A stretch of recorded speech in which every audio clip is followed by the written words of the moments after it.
Bununla bağlı birbaşa bağlı olan bir ürək xəstəliyi var. O daha çox xanımlarda olur və gənc xanımlarda olur.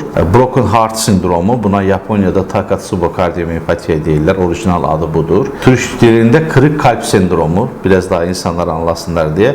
İnsanlar öz aralarında kalbim kırıldı deyə belə bir ifadə səsləndirirlər. Bax, kalbim kırıldı sözü oradan gəlir.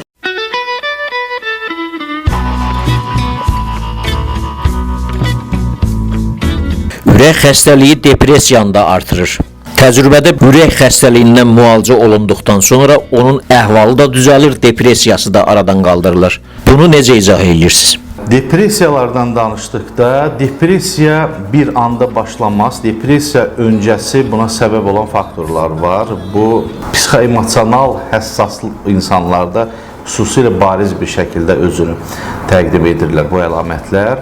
Depressiya xüsusən uzun zaman davam edən xroniki stres və xroniki yorğunluq sindromu sonrası meydana gəlibsə, əlbəttə ki, burada mütləq şəkildə orqanizmdə fərqli problemlərlə qarşımıza çıxa biləcək. Hansılar çıxa bilər? Ürəkdən kənar dediyimiz problemlər var. Misal üçün, mədə ilə bağlı problemlərdən söhbət gedə bilər.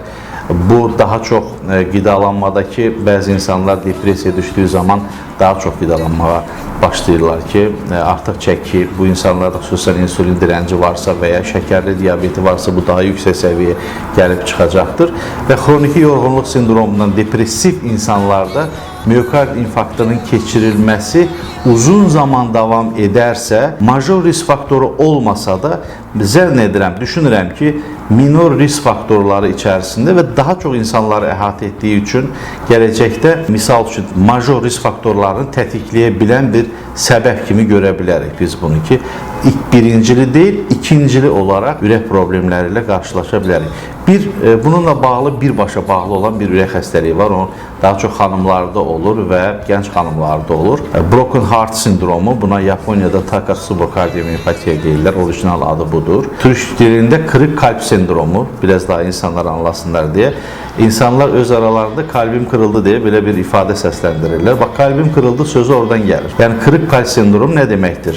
Uzun zaman davam edən stres, depressiv haldan sonra ürəyin atım fraksiyası kifayət qədər bu xanımlarda aşağı düşür. Belə olduğu halda sanki bu insan miokard infarktı keçirir, ürək əzələsi zədələnir və artıq ürək öz funksiyalarını yetəri qədər yerinə yetirə bilmir.